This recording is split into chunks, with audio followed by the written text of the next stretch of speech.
Let's talk about matters energy. The government has allayed fears that by private investors in Kenya's mini-grid space that their investments could go to waste should the government extend the national grid to cover the underserved areas where mini-grids are presently stationed.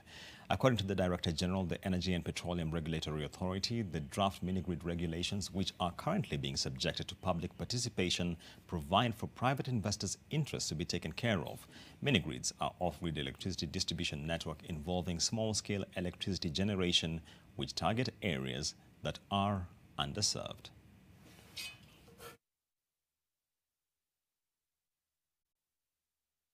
We probably have about 3 options.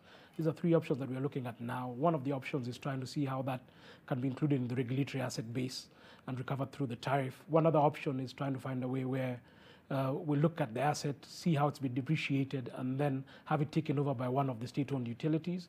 The third option is to leave it to the market on a willing buyer, willing seller basis. But these are 3 options that we're exploring, and is part of the reason why we are going out to the public as part of the public participation process. So then we can get the views of the public, we can get the views of the county governments in those particular areas, so then we can do the right thing and do the right thing together. Often it is compared, sort of the grid and mini-grid tariffs are compared. I think when this is done, it's important to look at what went into the cost and what support has been received. And when we put everything at the table, if we look at, let's say, whether there has been subsidies, for example, provided for grid extension, if mini-grids were to receive similar type of support, then then we would be looking at really comparing the costs on a sort of on par basis.